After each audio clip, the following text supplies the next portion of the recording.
नमस्कार, स्वागत है आपका आपके अपने channel health and medicine Hindi में। आज के वीडियो में मैं आपको एक अजीबोगरीब स्लीपिंग डिसऑर्डर के बारे में बताने वाला हूं, जिसका नाम है स्लीप पैरालिसिस। मतलब कि नींद में पैरालिसिस हो जाना। ऐसा क्यों होता है, कब होता है, क्या फील होता है, इसका क्या कोई इलाज हो सकता है, डॉक्टर से कब बात करनी है, यह सब चीजों के बारे में डिटेल में इस वीडियो में हम जानेंगे। वीडियो शुरू करने से पहले पिछले वीडियो की अपडेट दे देता हूं। पिछले वीडियो में हमने बात की थी 4 most common sleeping disorder: insomnia, sleep apnoea, restless leg syndrome और नेक्रोलेप्सी के बारे में। वीडियो की लिंक आपको नीचे डिस्क्रिप्शन में मिल जाएगी। क्या कभी भी आपके साथ ऐसा हुआ है कि जब भी आप मिडनाइट को जागते हो तो जागृत अवस्था में होते हुए भी आप अपने हाथ पैर नहीं हिला पाते हो या कुछ बोल ही नहीं पाते हो? अगर आपके साथ ऐसा हुआ है तो यह स्लीप पैरालिसिस है। स्लीप पैरालिसिस पैरासोम्निया का ही एक भाग है, जिसमें रात को आप अजीबोगरीब हरकत करते हो और जागने के बाद आप अपने हाथ पैर हिला नहीं पाते हो। अगर पूरी दुनिया की बात करें तो दुनिया में 8% लोग ऐसे होते हैं जो अपने लाइफ टाइम के दौरान कभी ना कभी एक बार तो स्लीप पैरालिसिस की अनुभूति करते हैं।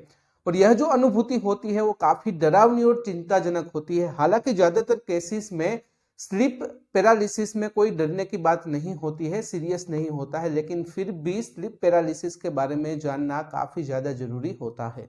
अब एक्चुअली में बात करते हैं कि स्लीप पैरालिसिस क्या है। देखिए, जब भी हम आरईएम स्लीप यानी कि रैपिड आई मूवमेंट स्लीप में होते हैं तो ज्यादातर हम सपने देखते हैं और इस दौरान हमारा दिमाग हमारे मसल्स को रिलैक्स कर देता है और हम अनकॉन्शियस हो जाते हैं। इस प्रक्रिया को, इस अवस्था को आरईएम अटोनिया कहते हैं।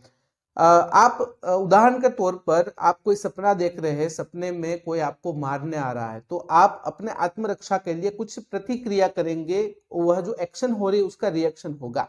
अगर आरईएम अटोनिया की परिस्थिति नहीं है तो आप अपने हाथ पैर हिलाओगे, जिससे आपको भी चोट लग सकती है, आपके स्लीपिंग पार्टनर को भी चोट लग सकती है। इसीलिए ही हमारा दिमाग हमारे मसल्स को रिलैक्स कर देता है और हम अनकॉन्शियस हो जाते हैं। लेकिन सपना पूरा होने के बाद, आरईएम स्लीप पूरी होने के बाद जब हम जागते हैं तो जब हम अपने हाथ पैर हिला नहीं पाते, कुछ बोल नहीं पाते, तो इस परिस्थिति को हम कहेंगे स्लीप पैरालिसिस। अब बात करते हैं कि स्लीप पैरालिसिस की अवस्था में कैसा फील होता है। अगर कोई व्यक्ति स्लीप पैरालिसिस की अवस्था से गुजर रहा है तो सबसे पहले तो उस व्यक्ति को डर और चिंता की अनुभूति होगी। उसे यह लगेगा कि ये मेरे साथ क्या हो रहा है, मैं अपने हाथ पैर क्यों नहीं हिला पा रहा हूं, मैं जागरूक होते हुए भी क्यों कुछ बोल नहीं पा रहा हूं। साथ ही साथ कुछ लोगों को हेलुसिनेशन जैसा महसूस होगा, कुछ लोगों को ऐसा महसूस होगा कि उसका शरीर किसी के वश में है।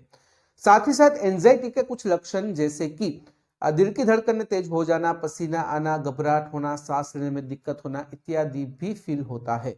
अब बात करते हैं स्लीप पैरालिसिस के एपिसोड्स कितने समय के लिए रहते हैं। स्लीप पैरालिसिस के एपिसोड्स महज कुछ सेकंड्स, कुछ मिनट्स के लिए होते हैं।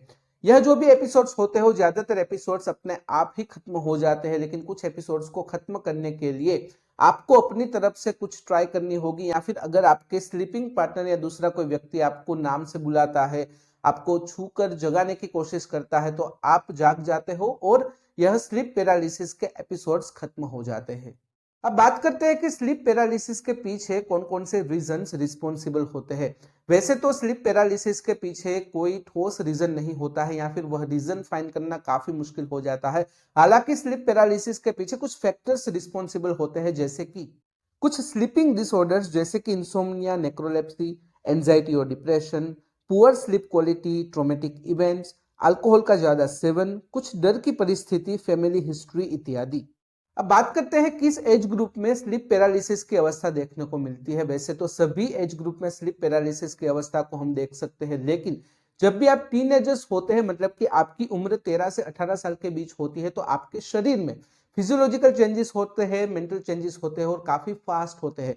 साथ ही साथ आपकी स्लीप वेक साइकिल डिस्टर्ब हो जाती है, आपकी नींद की क्वालिटी बिगड़ जाती है। तो ऐसी परिस्थिति में स्लीप पैरालिसिस की अवस्था की शुरुआत हो सकती है। जब आप 20 से 30 साल के बीच में होते हैं तो ऐसी कंडीशन में आप स्ट्रेस लेने लगते हैं, क्योंकि इस एज ग्रुप में आपके ऊपर पैसे कमाने की चिंता होती है, शादी ब्याह की चिंता होती है, पढ़ाई की चिंता होती है, नया घर लेने की चिंता होती है। तो यह सभी चीजों के बीच में आप स्ट्रेस लेना चालू करते हो, आपको एंजाइटी हो जाती है, चिंता हो जाती है और आपकी स्लीप वेक साइकिल डिस्टर्ब हो जाती है, आपकी नींद की गुणवत्ता भी कम हो जाती है, जिसकी वजह से स्लीप पैरालिसिस की अवस्थाएं ज्यादातर इस एज ग्रुप यानी कि 20 से 30 साल के बीच में सबसे ज्यादा फ्रीक्वेंटली होती है।